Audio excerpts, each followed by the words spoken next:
On today's show, it's stock up, stock down, and what we're holding in the little corner of the Cavs universe. What's going on right now? Let's talk about it. You are Locked On Cavs, your daily Cleveland Cavaliers podcast.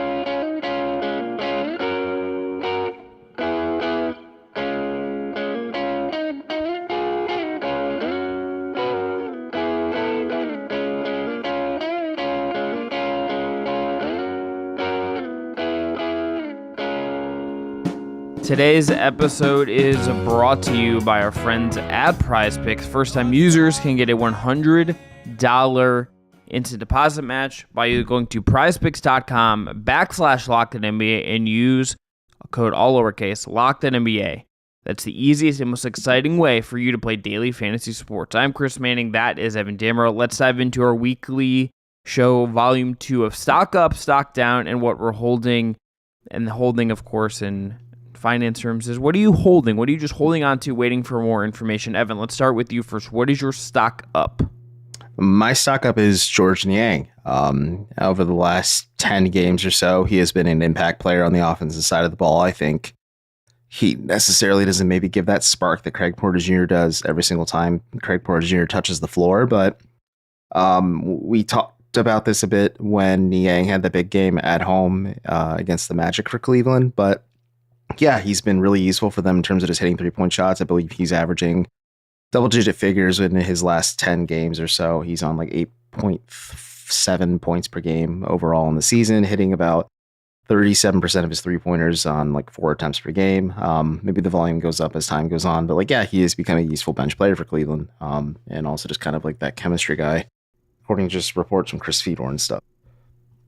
He's been just so much better as of late. I think we talked about this last time in relation to him and some of the stuff he's done in games, but he's seemingly almost defending his honor or someone else's honor every game, which has been very funny to see. He is making shots. He is just playing, I think, at a higher level. I am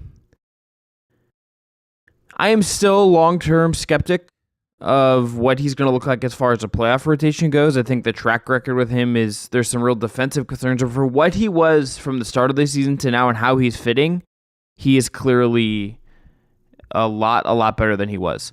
Leading off in 2-1, Jacob.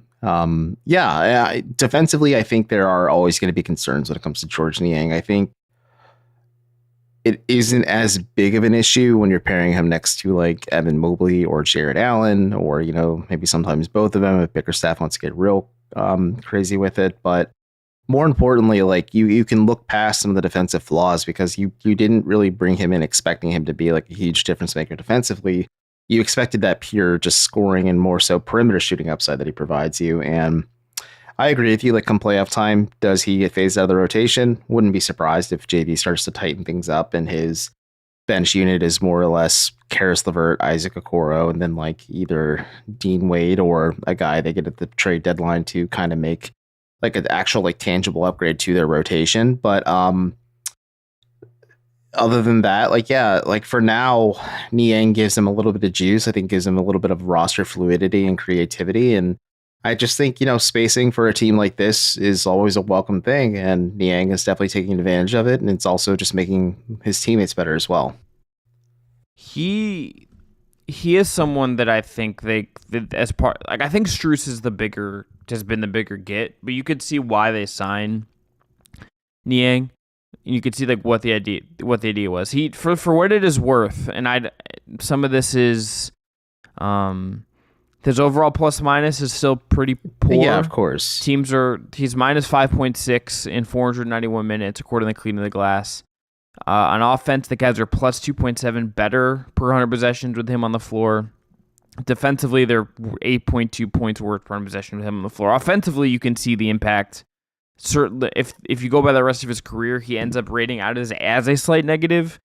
But it should maybe be a little bit better than what it is now in the aggregate. And I do to your point, I think he's just been a lot better the last couple weeks, and that would give you, I think, some optimism if you're Cleveland. Yeah, and realistically, we're talking about him towards the beginning of the season, or even when we talked about him after the Magic game. Georges Niang, you bring him in again. You don't expect defense from him, but you expect the shots to fall. And once the shots start falling, Yeah, it's easier to see kind of like what his impact can be as a guy who plays like 20 to maybe 25 minutes tops per night. And he's a guy who can give like either Evan Mobley or Jared Allen a bit of a reprieve while the other one plays, and just kind of gives the Cavs a little bit more roster fluidity and just interesting lineups. Like I think him and Dean Wade both like kind of clicking at the end of the rotation for the Cavs. Niang and Wade, I should say.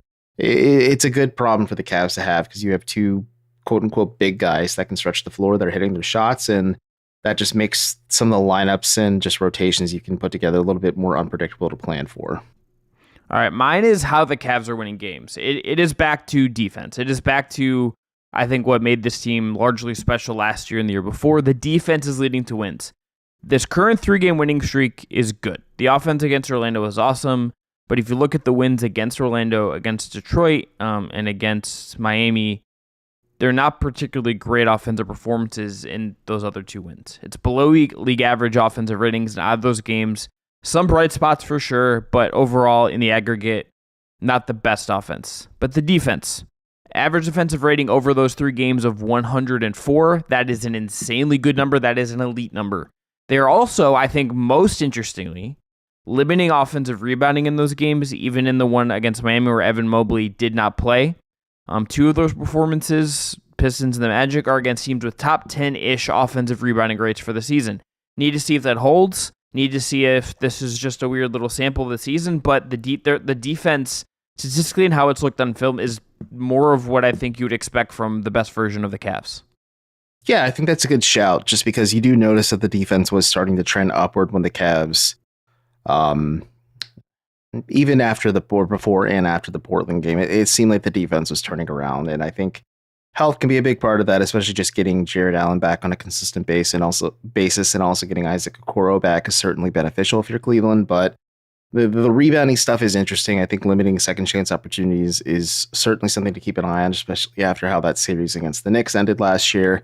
And also just, I want to flip the script a little bit. Like, it is interesting to see like Max Strus is doing a lot better offensive rebounding wise because the Cavs are trying to make a bit more of an effort to box out opponents and stuff like that, or he's good at just grabbing like second chance or just defensive boards in general and kind of being one of those primary ball handlers. And he is a faster player than Evan Mobley, and Jared Allen can get up the floor much faster than they can. So yeah, like there's just a lot of interesting things the Cavs can kind of go with this. But yeah, the defense is catching up. I think we talked about this on Stock Up, Stock Down, or Hold, or maybe just like spitballing ideas on it. But like the defense jumping back to normal doesn't surprise me because this is like a core identity of this team, even if they are trying to find maybe what the new identity of this season is.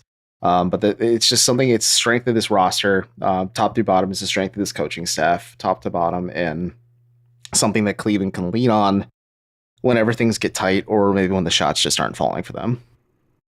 Winning against Miami, by the way, we're not going to talk about it in full, but Evan, I thought a good win. I thought a win that showed against some resiliency. Super.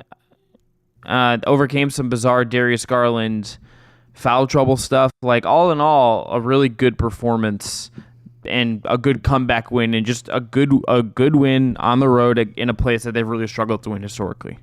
Yeah, I think that's like their 9th win all time without LeBron James in this like rebuild in Miami, which is impressive in of itself. Or I don't know, but like it's a place they struggle to win. I think just all things considered, Darius Garland's foul issues, or maybe just the lack of depth without Mobley and LeVert. Like, I was ready to chalk this one up as a loss after like the first quarter, like even 9 minutes into the second when the Cavs are down like something to like 19. I'm just like, yep, this one's over. But yeah, like you said, they showed a lot of resilience. I think credit where credit's due to JV Bickerstaff to just kind of like throw as many guys on the floor as possible to see who does or doesn't have it. And then the Cavs kind of put something together to win in a place that's just not common for the Cavs to win. And just, probably feel good about their chances after, that strong win against Orlando, that this is now 2 strong kind of wins for the Cavs. And like the proverbial corner has not been turned yet until like they go on a bit of a lengthy winning streak. But this is something you're saying like, okay, yeah, the Cavs are getting closer to like turning that quote unquote corner. Yeah, we can look at them and say maybe they turn the corner if they get through this week and like they beat Orlando again and they go 1-1 against Boston. I would not expect them to win on Tuesday, but maybe if they are Boston's first home loss of the season, I would be very surprised. But like that also, like, they are playing a lot better as of late, so like they could give Boston a run for their money. I'm just gonna say now, Tuesday they're flying. They have to go. It's a 3 or so hour flight from Orlando to Boston. They play Orlando Monday. They play Boston Tuesday. They're gonna lose Tuesday. I would be pretty sure of that. Yeah, but we'll talk about that game. Yeah, the Celtics have all hands on deck for that game. Like, it's gonna be a rough sledding for that one. That one might not be great. All right, after this, we're gonna go stock down. I'm gonna talk about free throws. We'll open up with that right after. Today's episode is brought to you by our friends at PrizePicks. PrizePicks is the largest DFS platform in North America, the easiest and most exciting way to play DFS, daily fantasy sports. It is just you versus the numbers. You just pick more or less than on a 2 to 6 player and stat projections and watch the winnings roll in. With basketball season, you can now pick combo projections across football and basketball from the Specials League. That's a league created specifically for combo projections that include 2 or more players from different sports or leagues. For example, you could go a combo of 10.5 LeBron James threes and Travis Kelce receptions. They also have a reboot policy, so that your entries stay in play even if one of your players gets injured. For football or basketball games, if a player exits the game in the first half and does not return in the second, that player is rebooted. Go to prizepicks.com/LockedOnNBA and use code LOCKEDONNBA for a first deposit match up to $100. Again, that's prizepicks.com/LockedOnNBA and use code LOCKEDONNBA for a first deposit match up to $100. PrizePicks, that's daily fantasy sports made easy. Again, that promo code is LOCKEDONNBA at prizepicks.com. All right, let's go to stock down. Evan, what's your stock down? So for me, it's a little tricky. For more so the fact, like, is Evan Mobley going to be available? And just like kind of Evan Mobley's leap in this one, it's a little bit of a nuanced thing, I'd say. But he's missing the game against Orlando. He missed the game against Miami. Chris Fedor reported, and I confirmed it on my own terms, that like there's a fear he can miss multiple games because of this knee injury, just because like you got to be careful when it comes to big guys and knee injuries. And we're kind of waiting for Evan Mobley to take that proverbial or quote unquote year 3 leap, because it's the 3rd year of his NBA career. And there's moments where you see like the glimmers of it, but like he just hasn't been able to put it together. And my stock down is just like, okay, this is going to kind of put it on the back burner for a few games, and we don't know how long it's going to be, but hopefully it's, not super, super long for the Cavs or Mobley, but it certainly just kind of clouds what my perception of what he can be as a player, just because like he's not out there on the floor, especially with this team starting to get fully healthy. Yeah, so this was mine last week as far as stock down. So he is clearly. I was talking about this with someone in the rough kind of media space, and we were talking about how like you have to kind of also bigs take a long time to develop. There's going to be ways he can impact the game in different ways. I still think there's a big way for us to have a big conversation as far as what he is and what he isn't. I mean, I watching the NBA Cup on Saturday, you're reminded that like it doesn't always have to be game to game, and you don't have to hit jumpers, but like you can have these really dominant stretches as a big. But they're still. I was gonna say my takeaway from the NBA Cup is that Tristan Thompson comparison to Anthony Davis might have been a little ambitious. Just AD is just otherworldly, right?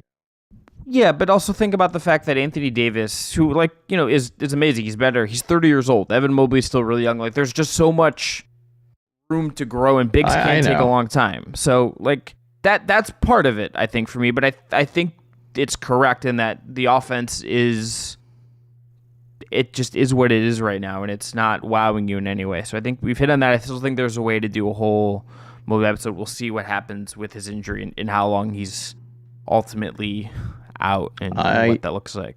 Let me ask you this. Are you concerned at all that he's dealing with any injury, or do you just think it's the Cavs affording to rest him right now just because like it is scary for big men to deal with knee injuries, or like, I don't know, like He's hurt. The negative voice in the back of my mind says like this could be something to like keep an eye on going forward, because again, big guys, human beings aren't really designed to be that big or play physical sports at that size, even though they do. And like a knee injury can be career altering, and like that gives me pause. Like I hope it just isn't anything serious, because it did just randomly pop up.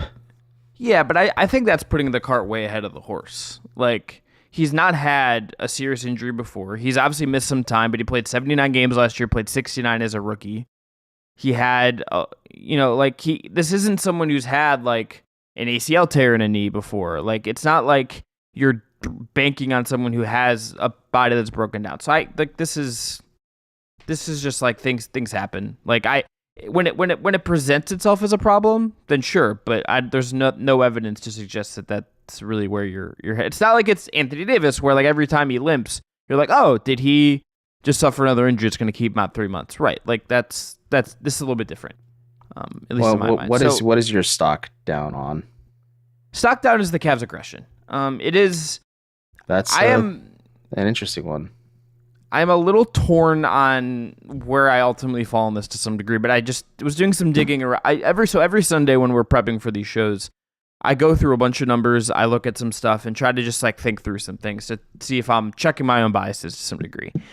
So right now they're in the middle of a 6-game run where they're in the bottom. They range from the bottom of the barrel to average, which is just the most recent game against Miami in terms of free throw rate. For the year, they're 19th in free throw rate. Last year, they were 14th, and they did 2 more free throws per game last season per 100 possessions. So per 100 possessions, these last run of games, 5.2 per 100 possessions, 16.1, 13.2, 14, 17.3, and 19.8. You look at the numbers for the year, the only real drop-off is, coincidentally, Mobley. He's down nearly 1 a game in 1.1 per 100 possessions. Strus and Niang, that's not really part of their game. Garland's about even. Mitchell's added a full free throw per game, so that's really nice for him. And that checks out in how you watch him play. But I still think there is, like, as much as I like the addition to the offense and I like adding the shooters, and I think all of that is necessary, I still think there's something missing here as far as rim pressure and getting to the line and kind of getting some of those easier points at times. I still think there's food on the table for Mobley especially, but I think for Darius Garland and some other guys as well. It just feels like this is a little bit of a missing element to me within what the Cavs do.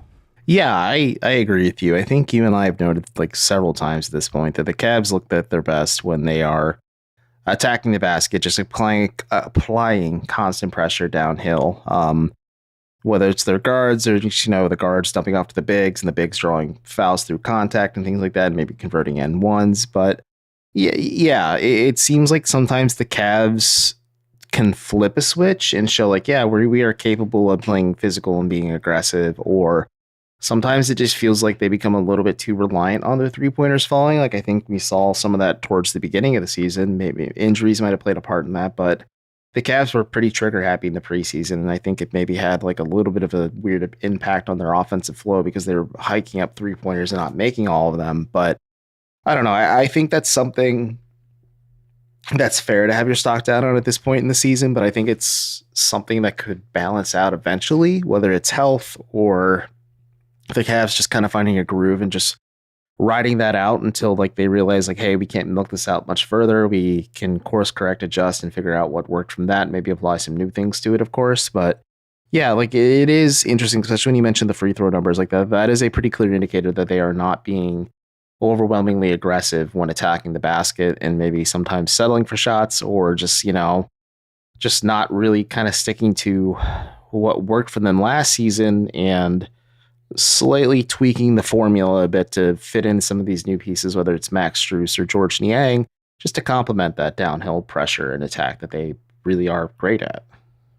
Looking at rim frequency, Cleveland does take a ton of shots at the rim. They're third in terms of percentage at the rim. So like some of those are just open looks and maybe they just don't get fouled a lot. Like some of this could just be like a little bit fluky and I'm just picking nits here. I don't totally know, but it was just something that caught my eye and I'm going to probably pay a little more attention to it as we go forward here. All right, one more break, come back.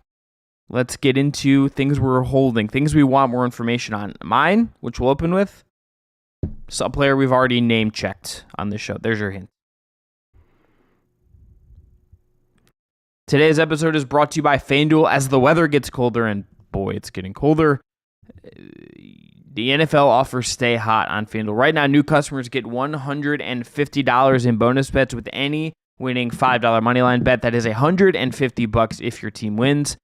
Right now, if you've been thinking about joining FanDuel, there's never been a better time. The app is so easy to use. There's a wide range of betting options, including spreads, player props, over-unders, and more. The Cavs, for what it's worth, are 2.5-point underdogs in Orlando on Tuesday night. You can check out the over-under, the straight money line, all of that stuff over at FanDuel. But if you want to, let's say, bet the Cavs the money line and cash in on this offer, it's 2.5. That's the number you have to know. Visit FanDuel.com/LockedOn and kick off the NFL season. FanDuel, official partner of the NFL and the official sportsbook of Locked On. All right, so Evan, my hold is Dean Wade. He is coming off the best game of his season, I think. I think that's one of the best Cavs wins of the year, maybe aside from the Philly game, was that game in Miami. I think this is probably Dean Wade's best game of the year. He played really well. He shot it, had a poster dunk. They forget that he is actually sneaky athletic. Like, that's a pejorative for white guys, but like, he straight up might be sneaky athletic. Played good defense. That's the version of Dean Wade that you need to get more often than not. If you can find it, that's the Dean Wade who will get more minutes than George Niang in a playoff series, let's say. But he just has never been that consistent. He is hesitant to shoot it a lot of the time. He often is hurt. He just isn't that guy all the time. So I'm looking at that and saying, Dean Wade, I want more of that. Maybe you're actually a little healthier now. Maybe you're in a rhythm now. Maybe you can build on this. But I really am going to need to see it for a long stretch before I fully buy it. So I agree with you that he was one of the most impactful players for the Cavs against the Heat. I think it was a combination of him, Niang, Craig Porter Jr., even Tristan Thompson played really well when the Cavs turned to him over Damian Jones throughout the game as well. But yeah, like you said, I think this is encouraging, the fact that, yeah, he is looking a little bit healthier. I think he is looking more comfortable and just kind of finding his shots and spots and fit with his overall Cleveland just dichotomy and system. And yeah, it's encouraging to just see him out there. And I think I don't know what like the perfect Dean Wade would be. Maybe it's a little bit more like selfish in terms of 3-point shots, but he is giving you enough juice as a guy that's like at the very, very back end of your rotation, whether it's the 8th or 9th guy, depending on who's playing well between him and Niang, because I think it's just those two when this team's fully healthy. Maybe it's Craig Porter Jr. as well, if you want to put him in the conversation too. But yeah, I think Wade is playing really, really well. And especially just because he does get those like freak injuries, whether it was the shoulder last season or the ankle this year, just the random aches and pains and bumps and bruises he gets throughout the year. But like, yeah, he has been a bit of a very impactful player for Cleveland. And that's just really, really encouraging, especially when he gets that random spot start after Evan Mobley was kind of unexpectedly listed as a game time decision with that ankle injury. For the year, not been particularly good. 15 games, 8 starts, 35.3% from the field, 31.9% from 3, 75% on 2s, but he's only taking 0.3 twos per game. So it's just like he's not really, if he's not taking 3s, he's not shooting right now, which is kind of normal for him, but still like that's lower than even normal. Doesn't get to the line much, 3.5 points per game, averaging 4.3 boards, which would be a career best, and 0.7 assists, 0.9 steals, 0.2 blocks. The last couple games is really where it stands out. He's at 20 minutes a game when he has played. It's basically the same as last year and the year before. The two things, I think for me, Evan, you hit on the one, it's health. He's never played he played 63 games in his second year in the league. Since then, 51 and 44. So he's just not been available enough. Thirdly, I think he passes up at least one open 3 a game. Yeah, it's somewhat frustrating, but also like understandable, because if you're like sharing the floor with Donovan Mitchell or Darius Garland, maybe, or even Max Strus, you feel more comfortable giving it to one of them versus you. But like, you do wish for a guy that gets the semi-limited minutes he does on a nightly basis. It's in the 20s, but like he's not, or like he started again this game for Mobley's place, but in a normal situation, the Cavs are fully healthy, he's not starting. Like, you want him to be as impactful as possible in those minutes, and if he's open, you want him to take and hopefully make those shots instead of just passing up those attempts. All right, we're going to end there. We'll be back after Cavs Magic. That one will come to you a little bit later on Tuesday just due to some scheduling. You didn't ask what I was holding on. Oh, my bad. I'm sorry. It's been a long day for me, Evan. What you're holding? Okay. Real quick, it's just Isaac Okoro. So in general, really, like if you look at the game against the Pistons, I'd say that's like one of his best games of his career, honestly, with 9 points, 6 rebounds, 4 assists, 4 steals, like all over the place, stuffing the stat sheet. You don't ever really expect him to be a double-digit scorer. Like if you're a plus-minus advocate, he was plus 16 while scoring 0 points on the floor for the Cavs against the Magic at home. And against Miami, he was I'm looking at the number, minus 12 on the floor, despite having 9 points and 1 rebound in that game and 1 block, and 1 steal. So Okoro finds his way to be impactful on either end of the floor, and I think he is similar to Wade. One, he's looking healthy and comfortable after dealing with that random knee injury that kept him out for nearly 10 games, and also kind of finding his fit and groove where he can be that high impact two-way guy that the Cavs have really found a way to rely on, because I'm not saying he shut off Kyle Lowry's water, but I think he played a factor in it. I think Josh Richardson going 5 of 7 is still an issue, or Kevin Love going 4 of 8 for 3 against Miami was a thing, but Lowry and Martin weren't as impactful as they were the first time the Cavs played the Heat, and I think Okoro was a big part in that. And as he gets healthy and more comfortable in this bench role of his, is just the defensive disruptor that comes in and defends the best perimeter player. The Cavs have found a very valuable player, especially because his shot is falling as well, which is helpful too, because he's just not a one-way guy. He has to his game. We'll end on this question. Which one do you think would you bet more likely is a useful player in a playoff series come spring, Okoro or Wade? I don't. It's Okoro to me. It's not even a question. It's Okoro because the defense, but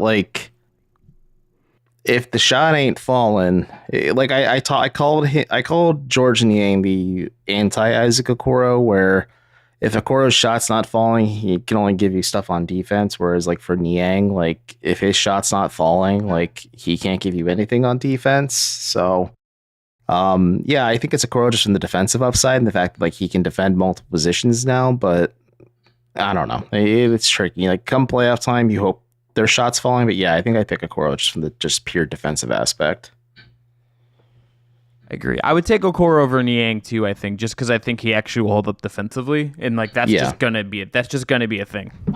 Yeah, and I think Okoro could really play that small ball 4 a lot for the Cavs if they wanted to go smaller in certain lineups, and I don't want to say play free safety, but be a bit of that disruptor where he can maybe float around and still defend the best perimeter players, but also be hidden on some of the worst defenders that better defenders the opposing team has or something. I don't know. There's ways the Cavs could utilize him a little bit more. And I think come playoff time, you can get a little more creative when the lineups get tighter. We're going to end there. Sorry about that again, Evan. I'm Chris Manning. That is Evan Dammarell. Talk to y'all on Tuesday. That'll be about closer to midday Tuesday due to some scheduling. And we'll talk to y'all then. Thanks Chris again to gets Jake to hang out. Chris is hanging out with Becky Lynch, and we're all going to be jealous for him. So if I get it, I'm hanging out. I'm going to WWE Raw with friend of the program Mac Robinson, and some other random people that I don't know from 92.3, I think. And if I get thrown through a table, that would be sick. I was going to use a word I can't use on the show, but if someone wants to throw me through a table, that'd be cool. I'm open to it. I'll be a Bills fan for a day and get chucked through a table for a bit. Be great. Be a good time. I get it. All right, guys. Be well. Talk to y'all later.